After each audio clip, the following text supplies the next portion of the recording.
All right, so I was introduced to Keri Smith on an episode of the Zuby Podcast where she told her story of how she was a self-described social justice warrior for over 2 decades of her life and managed to walk away.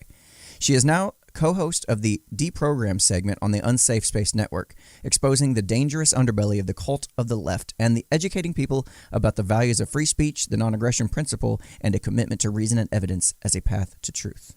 You're listening to the Unframe of Mind show, the place to have the most mind-stretching, unprotected, intellectual intercourse of your life.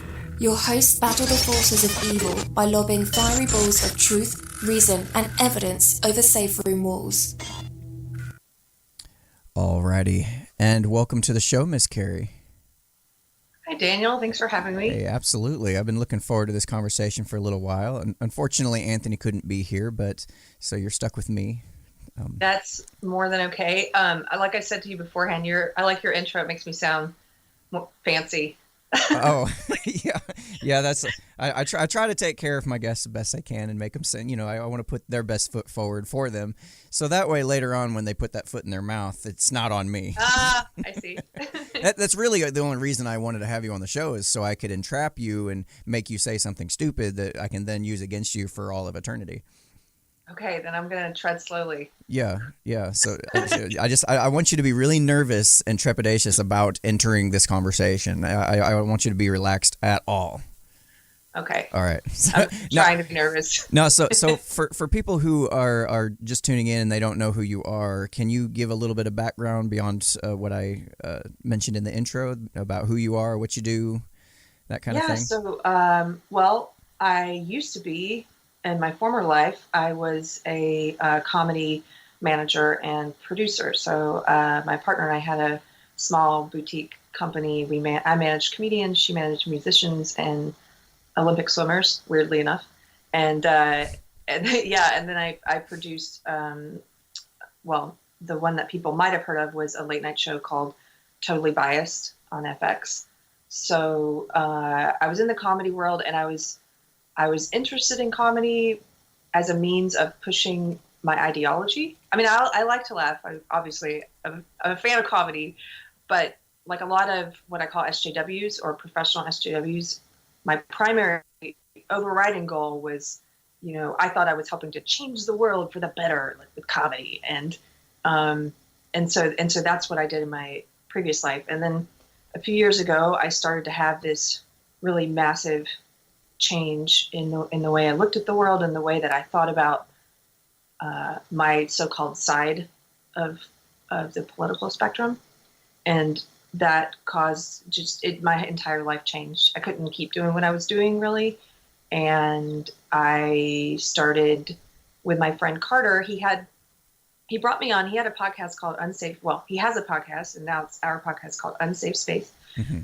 And he brought me on for an interview, and then that led to us starting a weekly, usually live show called Deprogrammed, which is all about my old belief system, like trying to pull apart the SJW ideology and make it easier for people to understand what it is. Because a lot of people like myself are in it, and they think it's something positive, and they're like, oh, it's just, how could you be against social justice? And so that's what the goal of that show is. And then over time, we now do 2 shows. We do the Deprogrammed on Thursdays, and then we do a show, just a sometimes silly, sometimes more serious show called Daily Covfefe, and that's our daily show.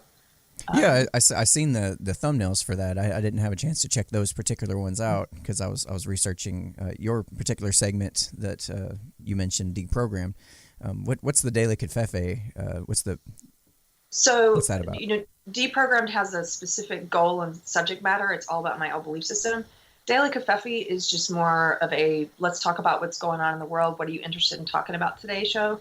I wouldn't say that I've had some people look at it and say, like, who looked at one or two, oh, you do a political podcast. And I don't think of it as a political podcast. It's more of I think of it as a podcast about culture. But yes, we necessarily do talk about politics sometimes because that, like the Andrew Breitbart quote, like politics is downstream from culture. So obviously we will discuss politics. Yeah, that's kind of exactly what we do. A lot of people think we're a political show, but we do discuss politics, but it's not the main primary focus. Exactly. Yeah, we do more like relationships and bold ideas and LOLs. That's kind of the whole thing we do is more about culture, about relationships, and when a big story comes up in politics, yeah, we'll discuss it too, but we'll also discuss it in regards to how it would affect or how it affects you on a personal level. Like how do you deal with certain problems, certain issues, things like that. How can you actually have any impact over these things if there is a way for you to do, and how relating stuff back to people's personal lives. Yeah, and it's like, and a lot of it is how prevalent are the issues that are being brought up. When you hear in the mainstream media about a big, huge event, the big thing here lately has been school shootings. You hear constantly about it, but when you actually dig in the numbers and you see what the likelihood of your child being involved in a school shooting, the likelihood is incredibly low. It's statistically insignificant. Like, from what I understand, you'd be more likely to be attacked by a bear. I haven't heard that particular stat, but I believe it. Yeah, it's so ridiculously small, but they have a tendency. We like to point out all the times when the media puts a magnifying glass on these issues to push a narrative and agenda. Totally. Yeah. And from your former standpoint, from your former viewpoint as a SJW, a lot of that stuff is kind of automatically believed and just taken wholesale as, oh my God, panic, emote, this is a problem. Is that kind of was that kind of your experience of it back then? Absolutely. A lot of just speaking from my experience and knowing like the way that a lot of my friends or former friends look at the news, it's almost like they get you to believe that the other side is brainwashed and stupid, and that, they believe everything Fox News tells them. Fox News. And you focus on that to such a degree, and there's this idea, this just not unaccepted, this accepted idea, this like unspoken but accepted idea that like your side is the side of truth and your side knows what's really going on. But a lot of people in the SJW left, it's like they don't actually engage with source material. They just take what's told to them by the legacy media. They don't actually go and figure out what they really think about things. Like let's take a controversial figure like Milo Yiannopoulos, for example. I can't tell you how many SJWs have told me he's this, he's that, and then I ask, well, what did you read of his, or what did you watch of his that made you think that? Because let's talk about it. Never read a single thing he's written, Right. Never watched a video.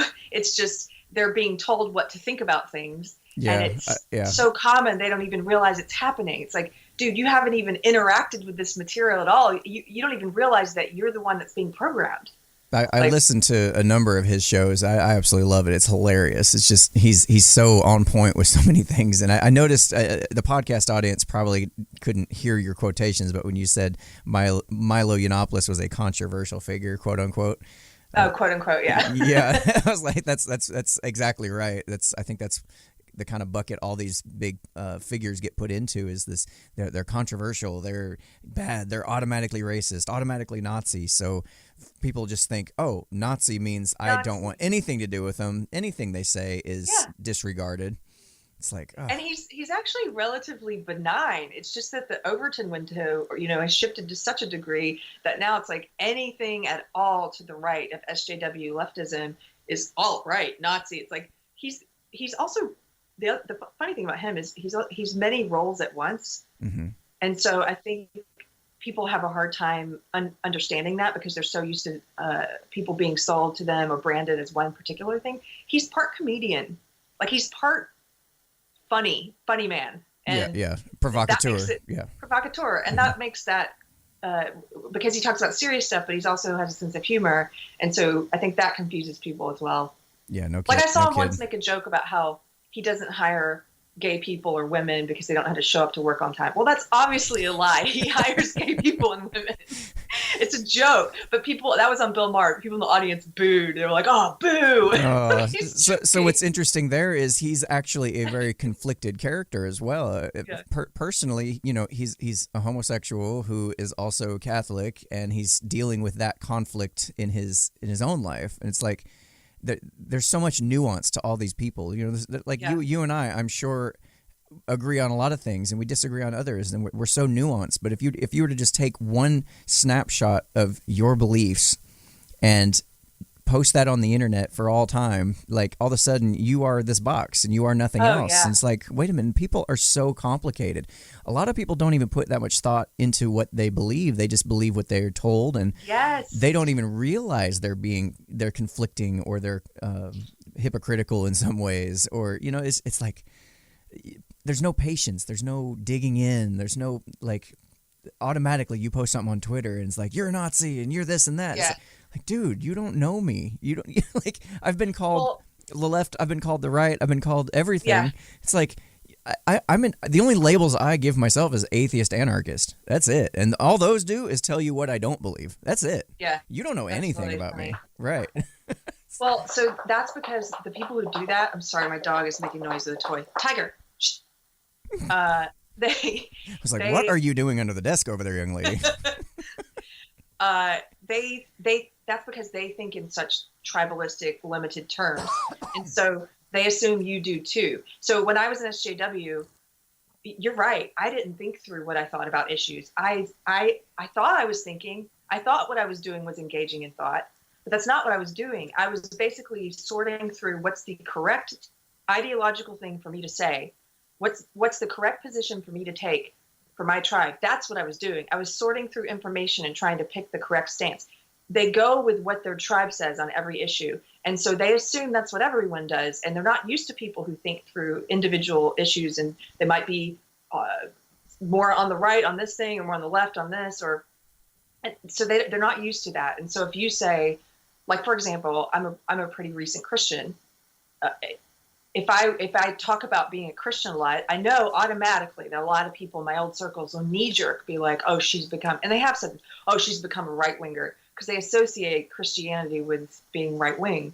They are these boxes where they go, oh, well, if you're that, then you must be all these other things. Yeah. And because that's the way they are. It's strange. It's like obviously it's a form of projection, but they assume everyone's like that. It's like, no, dude, like you could start, if you could just wake up a little bit. Just a little, yeah. And start looking at issues individually. And, you know, one of the best things that I started trying to do when I, at the very beginning of this whole tumultuous, you know, transformation or whatever, it was, I started trying to just say, I don't have enough information to have an opinion on that. Right. Yeah. Now that, sorry to interrupt, but that's one thing, you know, I listen to Joe Rogan Experience all the time, and that's one thing that really kind of pissed me off about when he was interviewing, what's her name? She's a black conservative young lady. Candace Owens? I'm sorry?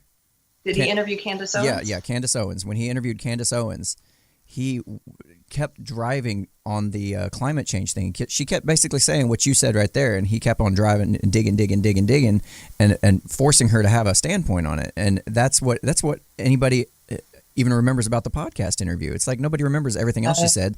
They're like, oh, she's anti-climate change. And like, not really, but it's like, I like what you said. Like, just to be able to say I don't have enough information is such a huge growth and a sign of maturity and intelligence. Like, who was it? Socrates said the beginning of wisdom is to know that you know nothing.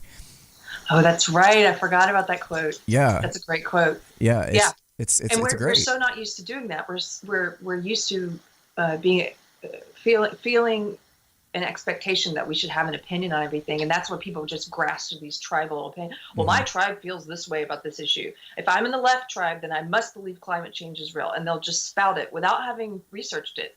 That's a topic that I don't know if I'll ever have an opinion on, because it's a lot of research, and I'm not as interested in it as I am in other things. Same here. I could give a shit less. I don't care about that. I care about interpersonal relationships. I don't care about the environment. I mean, I'm not going to go out there and start throwing trash in the street or nothing like that. I'm not actively trying to destroy it. I don't hate the environment. I just don't.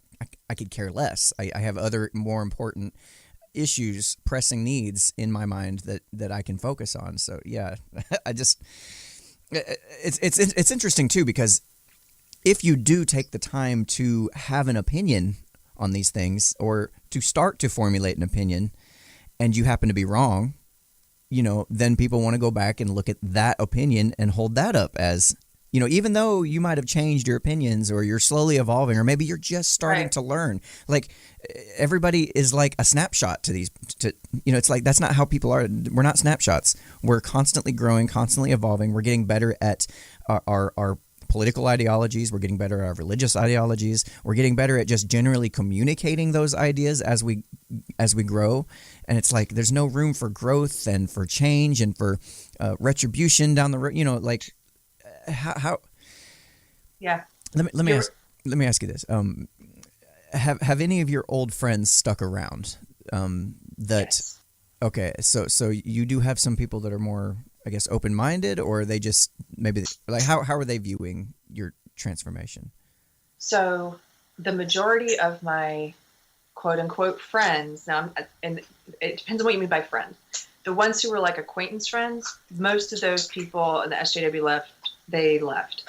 And then I had some very like actual friends, like friends I would hang out with. Like, we were friends. We weren't just SJW. We weren't just allies. Although I like to joke now that SJWs don't have friends. They just have allies. Comrades. Comrades and allies. The minute you leave the ideology, they're like, see ya. Like, you're not useful to me anymore. But that is so dark and manipulative and so abusive on so many levels. And you have to be a little bit extra mature to even recognize that. So a few of my what I call professional SJW friends, and what I mean by that are people like myself who use their careers to push the ideology, whether that's in the media or entertainment or academia or what have you. My professional SJW friends all left, and some of them chose to do so publicly, and some of them were like, I thought we were actual friends. Like this one girl, I mean, we'd get our nails done together, we'd have a sleepover, we'd like hang out, we were both like, we were friends. She publicly called me posted something about how it was so sad that her former feminist friend had become a red-pilled alt-right troll. Like, she called me something awful that I'm not. It was like, what? That's the way you... Anyway. You know what pisses me off the most about that story? What? Is you never invited me over to paint our nails. Like... I just met you, Daniel. It might be in the works. Details. None of that matters. Right. Well, so that happened with a few of those kind of friends, and then there's the friends who have accepted most of the SJW ideology, but they're not professional SJWs, but they've accepted most of it, and it just scares them that you're changing. And I lost some of those good friends who I thought were good friends. One of them I lost because I started posting critical things about Antifa, and she lost it on me. And this is a friend I knew from work, from the entertainment world. And she basically was like, I have an uncle in Antifa, and you don't know what you're talking about. It has nothing to do with communism, and it has nothing to do with Marxism. And I was like, I think that you don't know what you're talking about. Like, the Antifa handbook explicitly says they're Marxist. Like, what are you talking about? She just know, but a lot of times they don't know. I don't mean to laugh about her too much, because I didn't know a lot of this stuff when I was on that side, the SJW side. So I lost some of those friends. And then I had a really good friend. Now, she's still around, this friend. I love her, but she's definitely squarely in the SJW world. And this is I would say, one of my five best girlfriends of my life.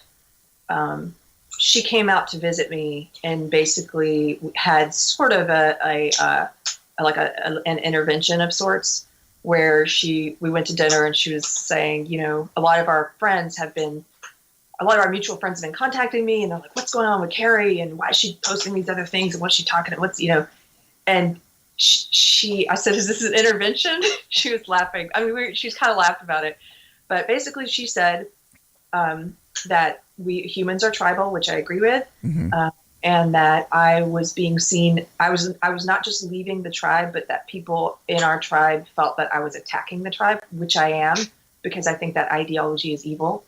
You're attacking the tribe, but you're attacking the ideas of the tribe, not the tribe themselves. But they can't separate that. They can't separate it. And so she said, you're being seen as attacking the tribe, and if you leave like this, you can't come back. And so I said, well, I don't want to come back. And I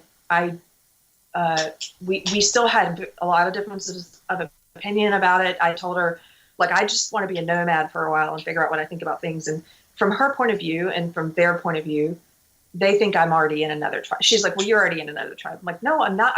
They think it's easier for them to think that I've become right wing.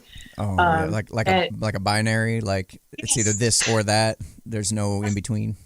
Funny enough, the people who think there's an infinite number of genders think that there's only two ways of being ideologically. You're either an SJW or you're a Nazi. That's an interesting point for sure. Yeah.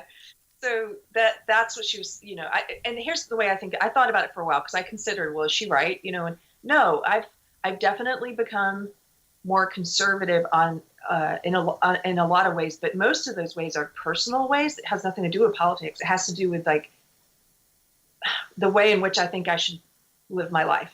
I've become more conservative in what behaviors I think I should engage in or not engage in. And I don't always succeed. I'm trying to change some of my behavior, but politically, I'm still like mostly liberal on policy issues. So I have a hard time sometimes talking to people who find it really important to put you in a box. But for those people, I do still hold on to the word liberal, because I don't want SJWs to take that word away from liberals, and they are not liberal. That ideology is illiberal. So for them to try and take it from me and say, oh, you're on the right wing now, it's like, no, I'm a liberal. And they hate that, by the way. They can't stand, they hate liberals who are against their ideology more than they hate people on the right. So speaking of which, you mentioned in your Twitter profile that you considered yourself, if you were to put yourself in a box, you consider yourself a classical liberal. What is that? Because I've just discovered recently that means a lot of things to a lot of different people. Yes. I thought I kind of had it nailed down. In the American context, as far as I understand, it means people who have left-wing ideas. They're more of a Democrat from, say, the 90s or early 2000s kind of Democrat. Is that kind of what it means to you, roughly? I guess, yes. I believe in individual liberty. Mm-hmm. I believe in freedom of speech. Isn't it crazy that the so-called liberal side, the left, has ceded that ground now? I started a group kind of jokingly on Facebook called Liberals for Free Speech, and I made shirts and stuff and would go to events, because to me it's kind of funny that like now it's like you don't associate the left with free speech anymore. No, it's like liberals crazy. For free speech. Free speech is a liberal value, guys. But like the SJW left, they're against free speech. Yeah, in the early 90s. Sorry, I don't know how old you are, but and I'm not going to be okay, I may ask, but I'm 41. I'm sorry? I'm 41. 41? Seriously? Yeah. You're making me feel good. No, I feel like you're like straight up lying to me. Like no. I would have guessed 23. Like, I'm not even kidding, especially with that hat on. I'm sorry. Listen, no, you made my day. I've been having a bad week. Now I'm going to walk around with my head held high. Yeah, if y'all are just listening to the podcast version, I recommend heading over to unframeofmind.com and check out Keri Smith's interview so you can actually get a visual on this. You're like, it's unbelievable. I completely forgot what the hell I was saying. Oh, man. 90s. Oh, sorry. Back in the 90s, yeah. So I'm sure you do remember this. Is back when you had like it was crazy, like hard right, the Christian right. They were like video games are terrible, and basically everything was so extreme, and they were the ones that were anti-free speech, and I was like totally against that at the time. And it seems like they've chilled out, and now they become the ones, okay, yeah, we get it, free speech, yeah, we got it. And the left wing has now, like, it's almost like the party swapped again in some aspects. So that's the problem with these damn labels, man. It's like you try to tell people, oh, well, the party swapped, and that's really why this and that. And it's like, wait a minute, maybe they did, maybe they just transitioned, and the Overton window kept shifting, and maybe there's, like, I don't know. It's just, I think I err toward the side of individual freedom and individual liberty over the group, because the group is the only way the group exists is with individuals. Like there's no other which way and or for but about it. I've got a person on Twitter that is constantly interacting with my stuff, and whenever I speak with him, the way he talks is we are this and we are that. He never refers to himself. And it's Wow. really weird, that tribal think that you were referring to before. It's really weird the way he talks, as if he's part of this crowd, part of this group. But then when you look at the interactions he's getting on Twitter, if you look at his website, there's no interaction. Like, he's kind of a loner that has clung on to this identity, this group type mentality. And doesn't even realize, like, it's really strange, and I can't wrap my mind around it. But I think it makes people feel obviously it makes them feel part of something, and to think of themselves as especially if you have low self-esteem. I'm not saying that's what he has. There's other reasons why people do this, but it's possible. I'm just based on my interactions. It's very possible. Yeah. Because then you've got the weight. It's not just I'm speaking on behalf of myself, but I'm speaking on behalf of this group. I've got the authority of the group. It's like, no, you don't. You're just speaking for yourself, unless you've been elected to speak for that group, which you haven't. No. But, well, one thing I wanted to say, your point about the religious right of the 90s is dead on. And I've thought about this a lot myself, because it's the religious left now, which is telling us what we can read and what we can think and what we can watch and listen to. And you're exactly right. It used to be the right. I remember the 90s. I remember you can't watch the Smurfs because it's satanic. All this, Dungeons and Dragons is going to make you kill people, and you can't play. And to that point, we just did a video the other day discussing how SpongeBob SquarePants is now considered racist colonizer. Like, I'm not even joking. This was a university professor came out with this whole explanation about why SpongeBob SquarePants is racist, is violent, and he's a colonizer. I'm like, you gotta be kidding me. There's no, like, I can't. Oh, it's the same. Oh my God, it's like Gargamel and like the same thing. That's so funny. Yeah, they've definitely swapped, and I do think it's a function of the Overton window, meaning, for anyone who's listening who may not know what that is, I just learned about it the past couple of years, but this idea of like what is acceptable belief and acceptable speech can shift. And so that frame, that window has moved way over towards the radical left, which is why you see some people on conservatives who are now saying, like, who's the guy that just wrote the book where he says, that conservatism is just liberalism driving the speed limit. Like, right now, conservatism has moved over. I forget his name. Michael something. Malice? Yes, that guy. Okay, I love him. Yeah. Yeah. I hadn't heard that quote attributed to him, but yeah, that's a good one. I mean, it's a great quote, and it kind of explains what's happened. And that's why you see. So one of my friends who you should definitely talk to, Mike Harlow. I don't know if you've heard of him. He's got a YouTube channel. No. And Mike is part of the Walk Away movement. He's good friends and with Brandon Struck, who founded the Walk Away movement. And so actually, Mikey just got permanently banned from Twitter 2 weeks ago the reason they gave him doesn't make any sense at all. And you guys can read about it actually on our website on Unsafe Space. We've done a couple of videos about it. Yeah, I retweeted that, I think. It's a kind of a skinnier white guy.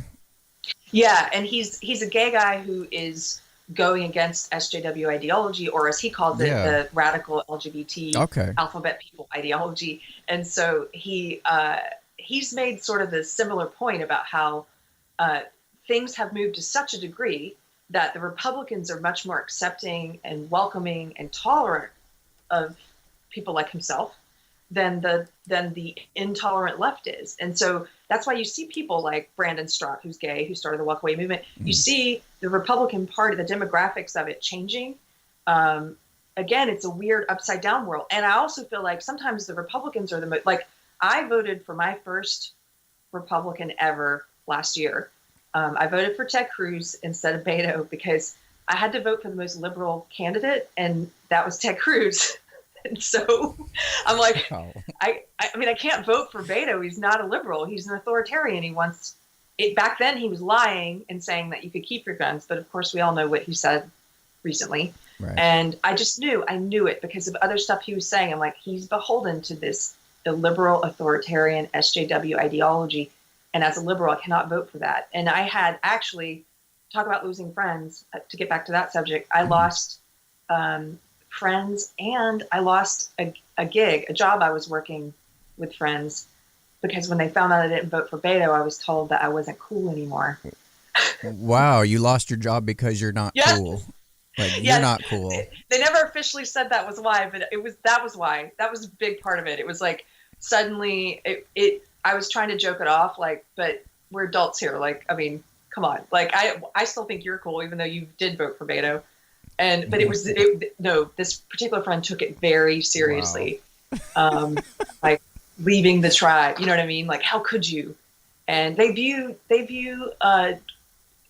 the radical left has taken over, infiltrated the mainstream left to such a degree. It's like most of the Democratic Party now is beholden to it. The media is beholden to this ideology.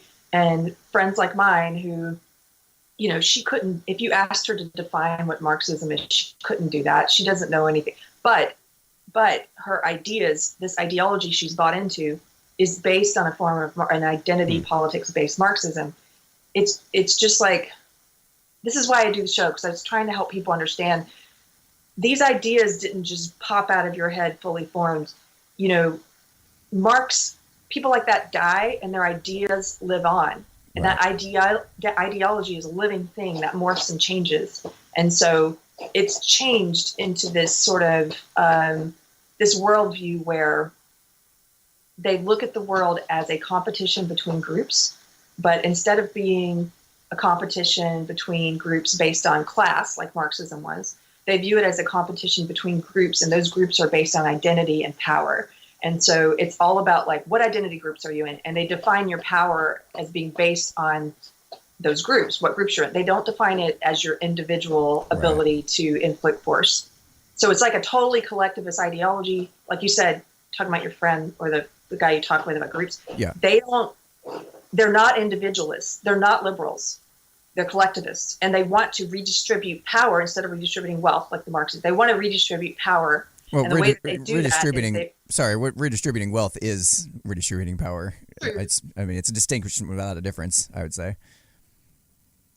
Yeah, okay, yeah, I see what you're saying. But they view it as like, okay, so we have to, they don't say this explicitly, but it is a racist and sexist ideology. Mm. So they believe white people have power, right? Yeah. So they have to push white people down. They believe that in order to push people of color up. Yeah, and it's all in the name of creating a balance and equality. You know that supposedly. Yeah. So, but see, that's just it. I think some of the rank and file that is legit what they think, and that's they feel like they're good. Oh, it is. They feel like they're good people and they're trying to do a good thing. You know, I don't look at these people as evil. This guy that I interact with, I don't look at him as an evil person. Sorely misguided, perhaps, but not evil. And I feel like he means well, and he's trying to do the right thing, and he thinks he is doing the right thing. It's just like the road to hell is paved with good intentions, you know, and people need to understand that there is some meaning behind that. And I'm sorry, go ahead. Oh, go ahead. You just got me excited because that's like one of the biggest disagreements Carter, my podcast, my co-host and I have all the time, because I totally agree. I was one of those well-intentioned SJWs. I was in it because I thought this is progressivism and this is a kind of liberalism and this is a way to fix racism and sexism. And there are so many people in it with good intent. And it's hard sometimes because there are also a lot of people in it with bad intent. And so being able to distinguish between the two, one of my goals, and this is not a goal that Carter has, I want with our podcast, like I would say our ideal audience are people who are just now coming into contact with SJW ideology in one form or another, or people who haven't come into contact with it yet. That's Carter's primarily concerned with inoculating. He says inoculating people who haven't come into contact with it yet. Right. But I also want to reach people who are in it, and he doesn't care as much about them. But I do because I used to be one of them, and I know there are people in there who can change. Yeah, absolutely. I feel like it's just a general sense, having known you for all of 30 minutes right now, is the goodness that's in your heart that you feel now has always been there. Like that personality trait of yours, I have a strong sense that it's been there throughout your entire life, and it's just changed in terms of how you display that or how you approach trying to do the right thing or trying to be a good person in this world. Just your intentions have changed, or the path you've chosen to lead. I'm trying to form this into words here, but you kind of get what I'm trying to drive at here. I do. Are you saying the method and behaviors of in trying to do good have changed? Yeah, I think that might be pretty. The behaviors. Pretty close. Yeah, like you. But I guess the core of it is that you've always been this person on some level. Like, it's not like you were a bad, evil person, and then you heard some right-wing ideas, and then all of a sudden, now you're a good person. I don't think it worked quite that way. No, I mean, I definitely I know that I was in it because I had a good intent, and I really thought I was like one of the sincere SJWs, like, we're going to make the world a better place. And, they're very good. This is why I call it an evil ideology, because the ideology, it takes people's desire to do good and to be better people and to do good in the world, and it perverts it, and it turned me into a walking mouthpiece for the exact opposite of what I thought I was doing. Yeah. So can you think of maybe an example of something where you thought you were doing the good thing, like a specific? Yeah. Okay. Well, one is 20 years ago, way before it became mainstream as it's becoming now. I was running around preaching the new definition of racism and sexism. Like, racism is not what you used to think it was, guys. Racism is prejudice plus power, which means that it's impossible to be racist towards white people. Okay. And the same thing with sexism. Sexism is prejudice plus power, which means it's impossible to be sexist towards men. And so now I look at that, and I was like a missionary. Like, I was on a lot of feminist message boards. I still have embarrassing printouts, which Carter says we're going to read someday on air. Would you say when it comes to racism, you were in the missionary position? Is that what I'm hearing? What is that? Is that a joke? A dirty joke? Yes, that was a dirty joke. Okay. I can't help it. Takes me a second. Look. The whole motto of our show is we're having uncomfortable conversations without a condom, uncensored, unfiltered, free speech. This is how we talk. This is how we interact with people. I'm so offended. I'm going to leave this channel. Okay. I'm totally feeling your offense. Yeah. Yes. I was in the position of a missionary. I was going out into the world, and this meant, in my real life too, I talked to people about these issues. I pretty much completely, my dad's traditional conservative in some ways, a libertarian in other ways. But, I would lecture him as this really arrogant 20-year-old about, unconscious bias and institutionalized sexism and all this stuff. But I mostly did it online, and I think that's where a lot of people are getting indoctrinated now. I was indoctrinated in college, and for sure, kids are still being indoctrinated in college. They're actually being indoctrinated in grade school now. Oh yeah, absolutely. Yeah. But it's also a big part of it's been happening online, and I participated in a lot of. There was a early feminist message board. Actually, it wasn't even feminist at the time. It was just a women's message board, but a bunch of us SJWs took it over and turned it into a feminist message board. It was called chickclick.com. And I would write entire essays on there, like preaching about these new definitions and lecturing people on their unconscious bias and on their privilege and all this shit. And why I say that's evil is because now, when I look back on it, is because they have convinced people, this ideology has convinced people that the way to end racism and sexism is to become racist and sexist. And the way that they get well-intentioned people to do that is by controlling language in this way and redefining racism and sexism so they feel like that's not what they're doing. And so you can feel good about yourself while in your beliefs, words, and behavior, you are treating people differently and talking to people differently and judging them differently on the basis of race and sex. Wow. So I've had this similar experience when it comes to anarchism, because when I enter like Facebook anarchist groups, the word itself has been so bastardized and so altered and changed that it doesn't even mean what it originally meant.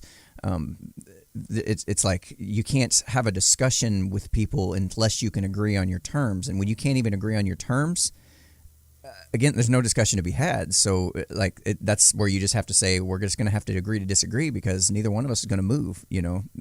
I'm not going to convince you of anything if we can't even agree on definitions. And that's come up quite a few times when I try to talk about racism with people.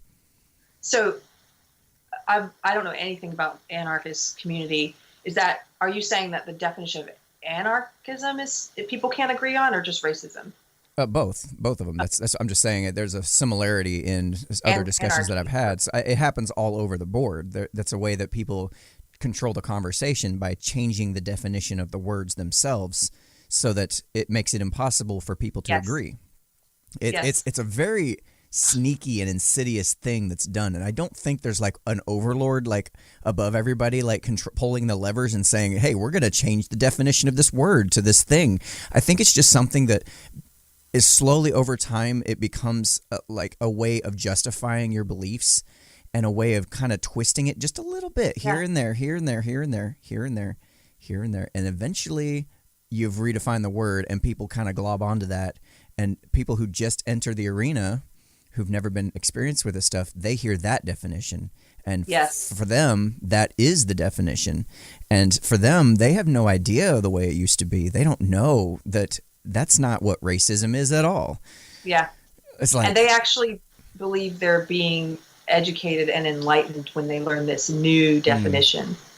And so, so I agree. There's not like some secret puppeteer or pulling the strings, but that's my point about ideology living. And actually another person you should check out is Gracie West. And she's a former SJW like myself, but she's fascinating because she was in a Christian SJW echo chamber, which I didn't even know existed. I was squarely in the, agnostic, atheist SJW world. But she was the one I heard talking about how it's like ideas live on beyond people.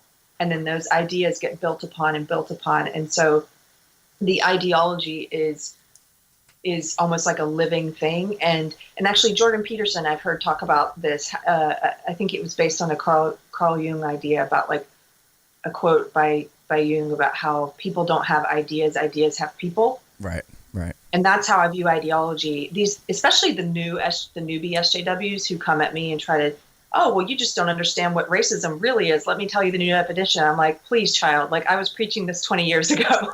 I understand what you're telling me, baby SJW, but I totally reject it. And here's why. But they're really a lot of those young SJWs are well-intentioned, and they believe they've learned something new and revolutionary and progressive, and they're to go out and preach this, especially here to change the world. Yes. And this is why we can do a whole show every week on this ideology, is because there's so much to unravel about it. Like, why do people get pulled into it? What do they think it is versus what it really is? There are a lot of people, we did a whole episode about unearned guilt. I think a lot of people, it's easier to, I'll say this from personal experience when I was in it, it's easier to focus on external things and fixing the world rather than, as Jordan Peterson says, fixing yourself. And so, fixing yourself is actually within your control that you could do. Mm-hmm. It's just much scarier and harder to do than getting a sign and going out to a protest and putting on a pussy hat and yelling at people about stuff. And it's like, so it's this focus on the external. But there's also this thing where, similarly, I think people carry around a lot of guilt for things that they've done in their life that they don't want to address. And again, instead of focusing on stuff they could work through or get over, they push that guilt into something that they can't change. It becomes like their white guilt or their male guilt or whatever, their oppressor guilt. And what happens when you try to bring that up to these people? Like, hey, I feel like you do have some serious things that we need to talk about, like that might be influencing why, you know what I'm saying? Like, what happens if you even try to dig to that level? I haven't dug to that level with any of them yet. I do get into discussions quite a bit with SJWs online, but I don't. There was one time I did that. I talked about that with a girl that I can think of, and it was on Twitter where all the best discussions happen. And so, right. She, oh God, I have this saved somewhere because it was excellent. But she was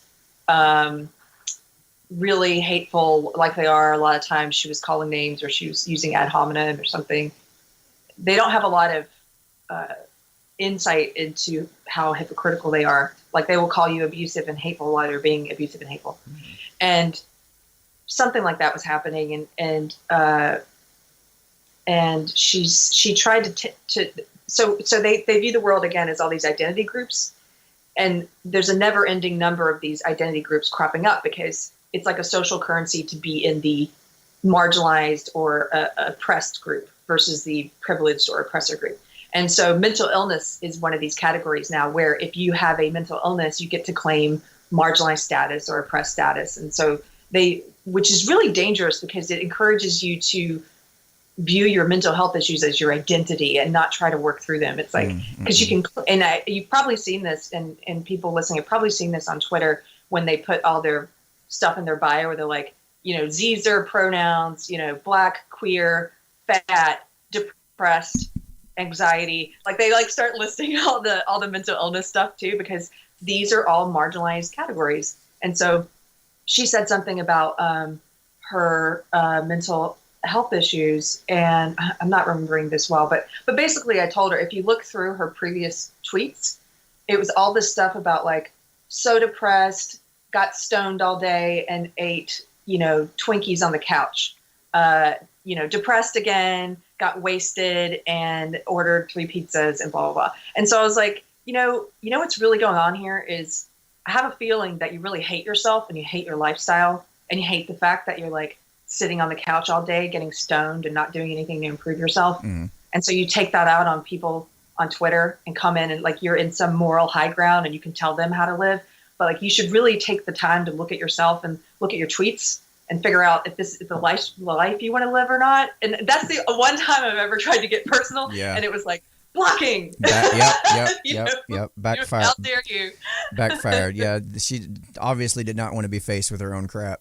Clearly, she was trying to use this as an escape. It is interesting. Example. Yeah, these people, they want to change the world. They have these great grand, I'll even say delusions of wanting to change the world for the better and whatnot. And that's great. It's a noble thing. Everybody should want to change something, at least to make things better. At least a little better than it was when you first entered the scene. But when you look at these people's personal lives, 9 times out of 10, their room's a mess. Their car's a mess. Like it's run down and beat down. They're not healthy. They're not eating well. They're not, like, there's just so many things that are going on that are pretty obvious that they're not respecting their body. Right. An obvious cry for help here. And they hide behind this idea of, I want to change the world. It's like, dude, you're not going to change the world if you can't even control yourself. Nobody's going to take you seriously. It's like a fat guy trying to put out a diet book. Nobody's going to take you seriously. So yeah. I mean, that's it's that absolutely, like, focus on the exterior. There's a former friend of mine from the entertainment world who, it's weird because after the election happened, I started going in one direction. I was trying to figure out why and how Trump won. And that was part of this transformation. But I had a lot of friends who went the other way, who were kind of loosely in the SJW left. I would call them more like NPCs, the ones who just trust the tribe and don't really pay that much attention. But if you ask them their opinion, they spit out the tribal answer or whatever. A lot of those NPCs became SJWs. Like, they went hardcore because they reacted the opposite to Trump winning. And so one of those friends who as I was leaving the SJW cult, she like went way into it. And I just think of her as an example because she's always wearing these shirts now, and she's always on Instagram with pictures at protests and rallies, and she's white and she wears that shirt that says "White silence is violence." And what? Oh, you haven't heard this, Daniel? No, yes. I haven't heard this one. Oh, this is a huge slogan of theirs. They say that silence is violence, and then you'll see variations on that. Like, you'll see white silence is violence, and you'll see Asian silence is violence. What it means is the idea being that it's not enough for you. Let's say there's a mob attacking someone and saying that they're racist, like in the knitting world. Mm-hmm. SJWs took over Have you heard about any of this? No, this is so Oh my gosh. strange. This is like I feel like I'm in the Twilight Zone right now. Keep. I'm gonna take your hand and let you guide me down this rabbit hole. This is amazing. Okay, so SJW ideology can take over in any community, whether that's a company like Google, like a big company, a church, any type of group or organization, or online community. And so there was this, if you guys haven't seen this, we did a video on Unsafe Space. We did two. We did one about the SJW convergence in the knitting community, and it was called SJW Knitting Circle of Hell. And after that, we got to do an interview with one of the knitters who was blacklisted and basically turned into a pariah, named Maria Tuscon. It's an interview with Maria Tuscon. And the reason, let me tell you how the whole thing started in the SJW community. A knitter, a white knitter who runs a blog about yarn. Oh, whoa. Say that a little bit slowly, please. Sorry. Okay, a knitter who happens to be white. A white knitter. Yes. Is that a joke? I'm just saying that could be taken out of context, and she used the N-word. I heard that. No, it's the K-N word. K-N-I-T-T-E-R. Okay, so this knitter who is white, she wrote a blog. I appreciate that. About going. Ladies and gentlemen, she said knitter. Knitter. This is a white knitter. I have a friend. You know how people have certain words they really don't like the sound of? I have a friend who hates it when people do hard T's on words like kitten. She's like, I can't stand it when people say kitten. Like, how many people say that? Anyway, so this knitter, she did a blog about going to India. And the blog was all about how since she was a child, she had been enamored with Indian culture and had been obsessed with India and always wanted to go. And she's excited with the colors and the traditions and, the fabrics and all, like a lot about the style, the cultural style. And so in the midst of this blog, she put something about how, getting to go on this trip now as an adult, much later in her life, like finding out she was going to get to go was like winning a trip to Mars and blah, blah, blah. Now that line, winning a trip to Mars, everybody in her comments, she didn't, she maybe had, I forget, a certain number, a modest number of people who read her blog. And they were all like, we're so excited for you, Karen, you get to go, you get to go to India. But one guy. 2 or 3 days later, somebody she didn't know, a professional SJW within the knitting world, came in and was like, how, this is exotification and othering of Indian people. To compare them to Martians and aliens is what you're doing. And how dare you, Karen, and your unconscious racism and blah, blah, blah. And so wait, unconscious racism. Like, she's literally saying, I can read your mind and I know what even you don't realize you're thinking. Yeah. Oh my, that's like, I get tired of, my wife trying to read my mind. Like, first of all, like, look, you know me, sure, but you cannot read my mind. If I tell you I'm thinking something, that's what I'm thinking. You don't know no different. But this is like an extra level. This is like superpower mind reading, like beyond just the normal medium.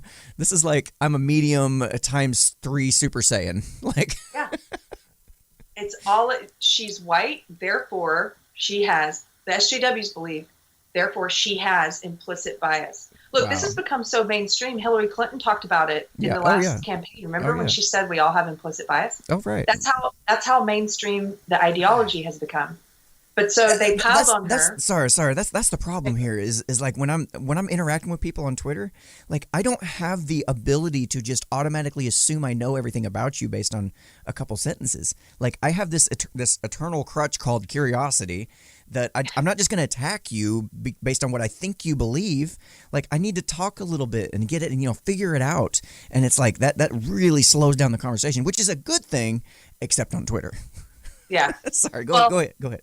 But they don't do that. Again, that's why they're collectivists. So they literally just look at what boxes you check off, and they decide that they know everything about you.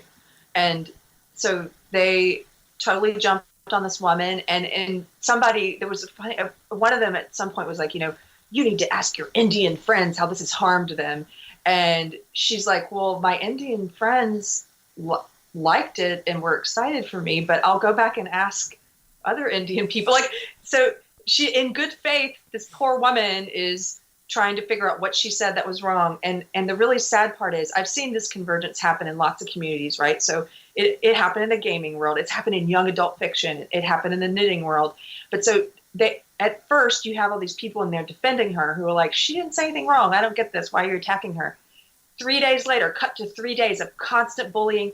They start contacting everyone that works with her, trying to kill her business, which they're successful in doing. It's a pile-on. Then they start contacting anyone that's defending her. They start contacting people they work with and trying to kill their business. So finally, after 3 days, you see people in there who started off defending her, recanting and going, I now see the error of my ways. I too think that you are being unconsciously biased. You know, I denounce it. Like, it's like the friggin' pod people. And so she eventually recanted. She eventually wrote this big apology post. You never apologize to these SJWs, never, to this mob, because all they're trying to do is get control of it. She's forever indebted to them unless she ever wises up and says F off, which is what she should have done at the beginning. But I know why people fold, because they think the mob will go away if they fold. And so one by one, they started targeting, it became this huge thing in the Instagram knitting world. They started targeting businesses. There's a gay knitter named Sockmatician. He used to do sock patterns. He started the diverse knitty hashtag, which is he himself is in that SJW world, I would say, based on his ideology. They went after him because he posted a poem about ending the toxicity and all coming together, and they destroyed his business. He used to be a teacher. They got him kicked out of knitting festivals. He ended up on suicide watch. His husband took him to the hospital because he was suicidal.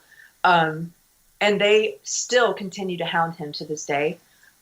Maria Tuscon, who we interviewed, she has a business called Tuscon Knits. She makes hand-dyed yarn. She did a video. She didn't address the controversy specifically at all. All she said in her video was, Instagram has been very toxic lately. And you should see her. She's like really soft-spoken. And she's what Carter, my podcast host, would say, what he would expect of knitter. She's like very, just sweet. And she's like, did this video, like, I just think it's been very toxic. And that's why I'm going off of Instagram for a while. And I don't want to be a part of the toxicity. Right. They targeted her like crazy. That's where this white silence is violence thing is. They're like, if you don't come out against this and if you don't join the mob, we're going to cut you. And so they contacted anyone who's ever used her yarn to make patterns. They contacted businesses. They got her booth kicked out of Yarn Revolution. She not only can she not go to Yarn Revolution, which is coming up in a couple weeks, they said she can't go as a booth anymore, as a vendor. She also can't go at all. Like, they've banned her for doing a video saying, I don't want to be a part of the toxicity. Wow. Good Lord. Like, and so I know this is a lot. I'm downloading a lot. No, I'm completely enthralled. Continue, please. So what's pretty cool though is ever since we did our first video a couple of months ago about because I thought it was a great example of looking at SJW convergence in a specific community and how it works. Mm-hmm. And so Carter and I did a whole breakdown of what was going on. And then a lot of the knitters found it. And so we got to interview Maria Tuscon, and that was probably our second most viewed video ever. And so what's really exciting now is a lot of the knitters who were quiet, and even some of the ones who turned on her and on Sockmatician and others, are now starting to see how crazy this is. And so they're starting to push back on Instagram. They're starting to confront these SJW bullies and argue with them and try to use reason. And because my whole thing is like, look, the only way that these SJW mobs are able to succeed is if you're too afraid to confront them, because there's more reasonable people than there are SJW radicals. It's just that they're loud and they're like they run around in this pack. But if you start speaking up, more people will speak up, and more people will speak up. And it's possible that they can't engage with reason. They can't engage with logic. So as long as you keep a cool head about you and continue to disagree with them and don't be afraid of what they call you. They've called Maria Tuscon a white nationalist. They've called her a white supremacist because she did a video saying, I don't want to engage in toxicity. Oh my God. But you can't be afraid of that because they're going to call you all kinds of names and like, it's not true, right? So let it roll off your back. Who cares? Like, and so the knitting world, I was saying to Carter yesterday, I think it's kind of funny that out of all the communities where I've seen this ideology take over, it's the knitting world gives me hope because they're pushing back. And I'm like, how funny would it be if Western civilization is saved by the knitters? Oh my God. Anyway, this is crazy. I brought up this diversnity hashtag. Like, what am I reading? One says, what is it? Fellow white knitters. Everyone knows we're here. We don't need to post to the hashtag diversnity hashtag to show it. And that was in response to a post that says, however, the hashtag history seemed to have dots of white women in it. Honestly, I expected to see only us. It reminded me of when I'd see hashtag natural hair hashtags and white women with marginally wavy hair would pose with some AAVE caption like, woke up like this. Yeah. What is this? How do you put your mind in this space? I don't understand this at all. I mean, I guess I do, but a little, but this is crazy. They are, I mean, they're crazy. You guys should watch. I mean, you should watch. Well, first of all, if you're interested in this at all, definitely watch the 2 videos we did about it. Cause I feel like the first video we did was very comprehensive about the overall breakdown of this community and all the crazy stuff that went down. Second video with Maria is amazing. She's so brave and courageous in this really little sweet exterior. And, but then also Sockmatician went away for a few months and he came back and he did a video called, I think it's called The Truth, but look up Sockmatician on YouTube where he tells his side of things about what happened. And, it is, I think, looking objectively at what happened to these people, like it was a great evil that that these crazy online knitters enacted on them.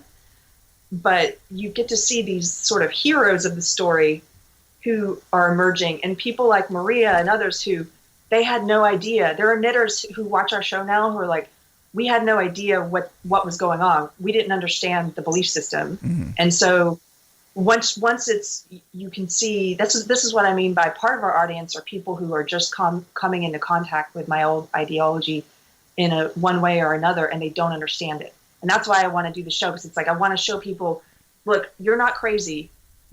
You're touching the tip of an iceberg and you're just seeing this little part of it, but it's this big belief system. And, I met someone here in Texas, this good old boy who, he was telling me about his son and all this trouble with his son at school. Mm-hmm. And he started talking about something. I won't get into his personal stuff with his son, but it just I realized, oh my gosh, he's touching the tip of an SJW iceberg and he doesn't realize it yet. Cause he couldn't understand what was happening with his son at school. And I'm like, those are the people Carter and I are united on wanting to reach, or right. The people who are just now learning about it. So speaking of the transition you made, one of the things that you had touched on earlier was you mentioned you're also a recent Christian, and I was just curious because it seems it's really interesting when I hear this that some people that move to the right tend to also embrace Christianity or some kind of religious beliefs like that. I'm curious because it seems to me like in my mind. Religion and politics and belief systems are kind of separate buckets in a way. So I was just curious for you, why? What's the why behind that? How did that happen?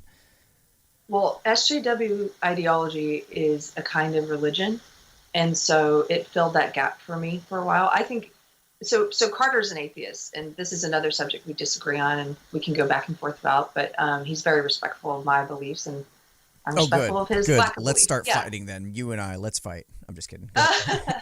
Well, so I personally think that we all worship something, and whether that is money or the self or fame or alcohol or another person, like someone we're obsessed with, or in my case, my religion what I worshipped was this belief system for 20 years. Mm-hmm. And it does function a lot like a religion. It's like there's the concept of original sin, except in SJW ideology, that is your privilege. Right. And so it's different from Christianity in that everybody doesn't have the original sin. There are people who don't. And those people are revered as kind of like high priests or priestesses of the movement. So the more marginalized boxes you check off, the less sinful you are. It's like the less privilege you have, right? It doesn't have a concept of grace, really. You do have to confess your sin. You confess your privilege. You go and speak about your privilege. When you see people like Rosanna Arquette saying, I'm so ashamed to be white. But there's no path to redemption. Huh? There's no path to redemption. There's no path to redemption.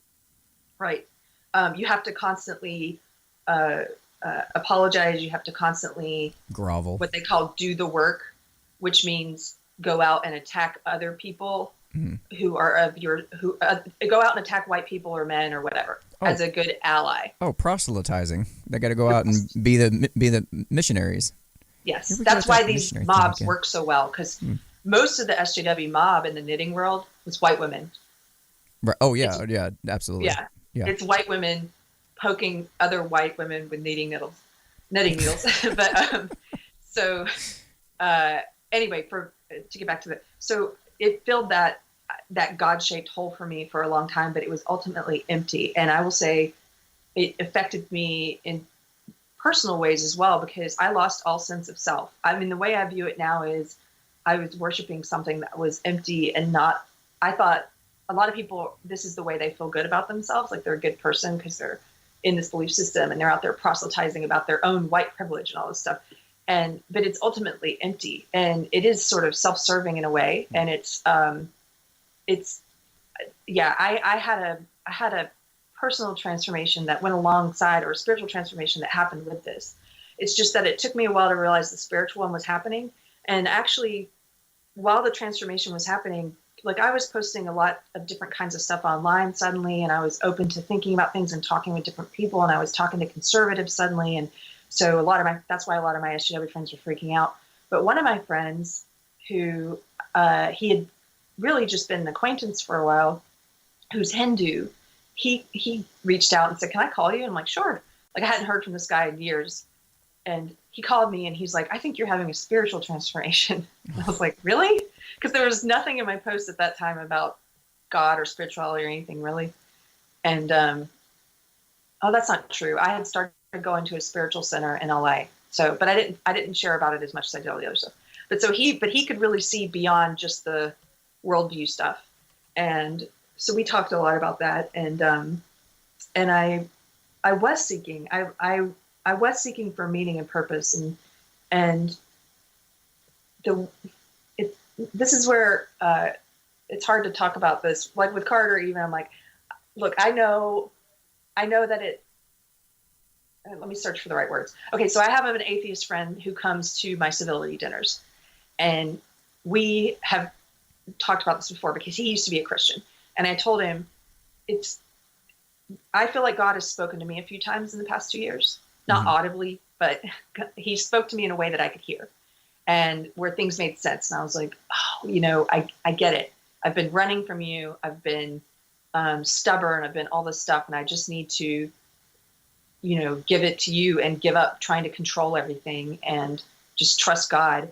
And so he has an answer for that because he used to be Christian and he's had some of those experiences. And so for him, there's a scientific explanation for all of that and why you might think you've had this experience, and it's this emotional thing and chemically in your brain, blah, blah, blah, blah, blah. I totally get that. That probably makes a lot more sense than thinking that God spoke to me. True. But for me, having experienced it, I mean, I don't really care. I feel like God spoke to me, and that makes the most sense to me. And guess what? Like, since I've stopped trying to control my life and started trying to figure out what God wants me to do and just doing a prayer every day, like, what is your will for me instead of what is my will? Things have gone better. Like when I try to do my will. That is interesting. Yeah. What? I mess things up. Yeah, it's interesting. Yeah. Like you don't have all the answers, do you?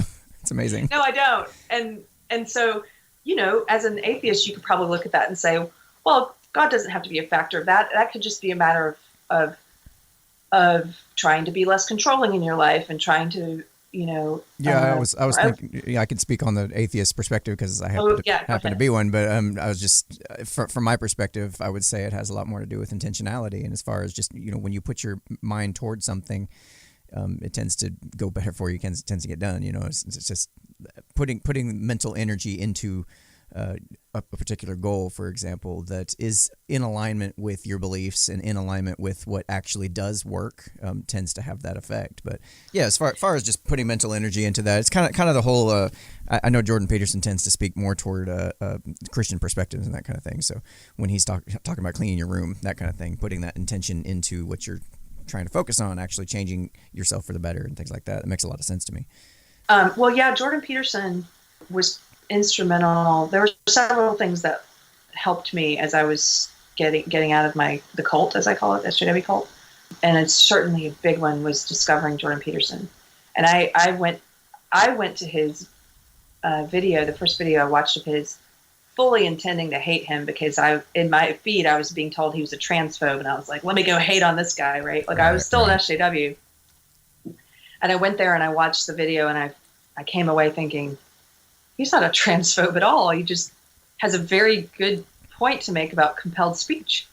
Right. And so then I started watching more of his videos, and actually I wrote him a letter before I was brave enough to start talking about the change I was going through. I wrote him a letter, and he read it on his YouTube channel. Oh, wow. And very cool. Yeah, it was very cool. And he said, I changed some details in it, so you shouldn't be worried or something. And I was like, well, I'm still afraid. And he was like, you should get over your fear, of course, but that's easier said than done. It took me about 6 months after that until I got over my fear.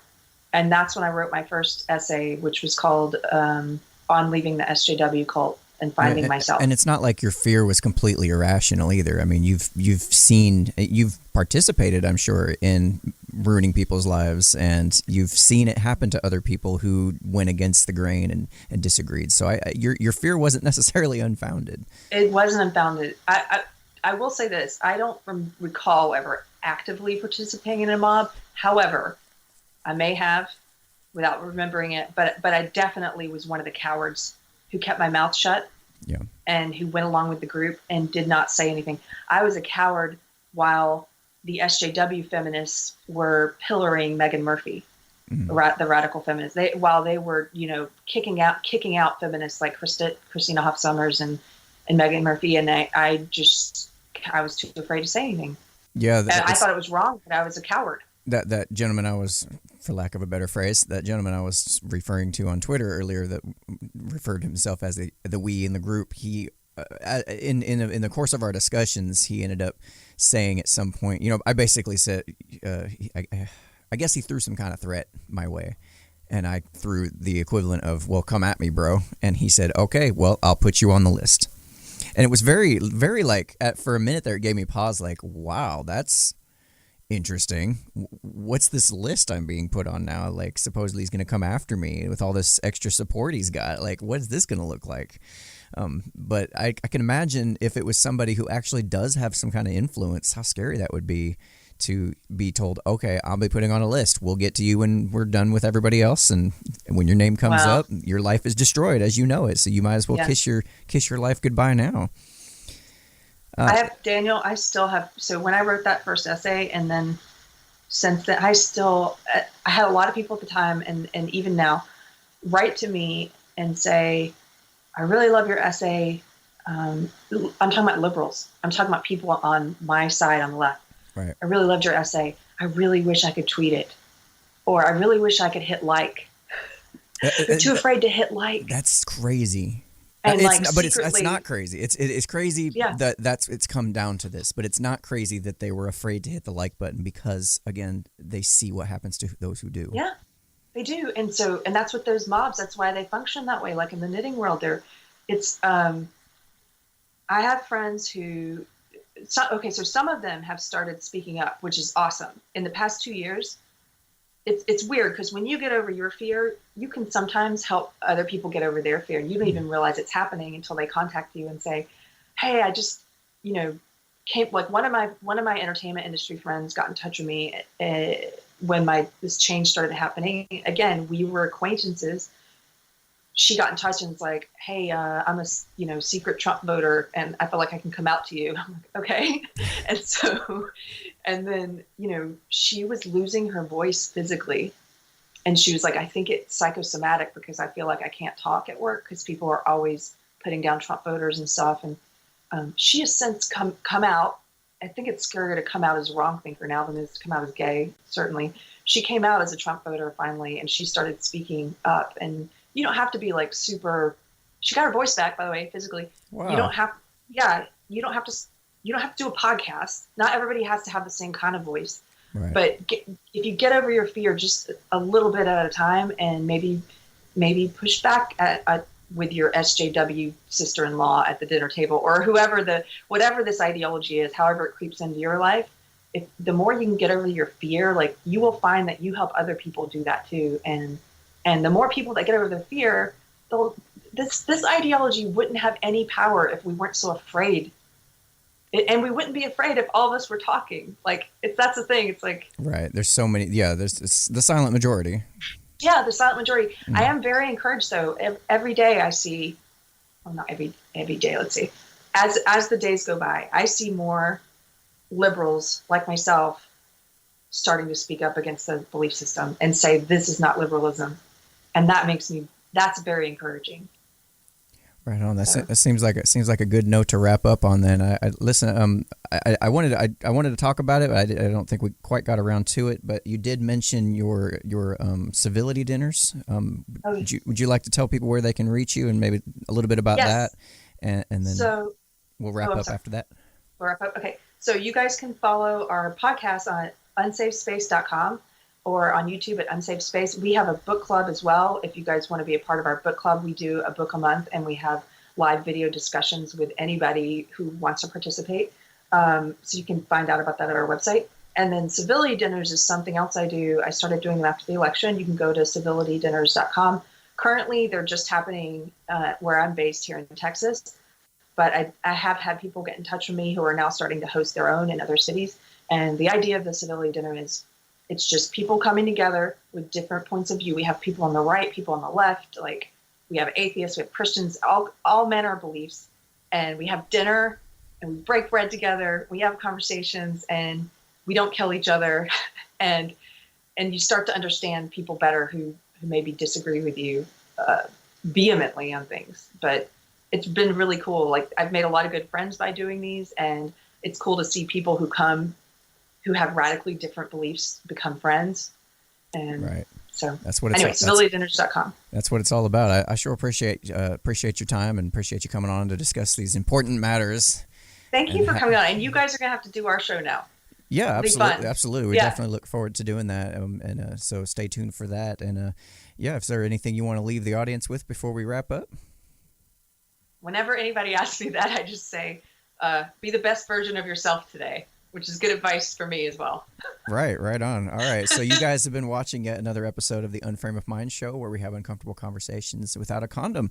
I'm your host, Daniel Wagner, and this has been another good one. I really look forward to these kind of conversations. If you would like to be a guest on the show, be sure to head over to unframeofmind.com and fill out the guest form and share, like, subscribe, do all that good stuff and help us out as far as getting the word out. We're looking to reach 1,000 subscribers by the end of 2019. So any kind of help with that would be greatly appreciated. And until next time, y'all have a good one. Because that's just the best outro line I got.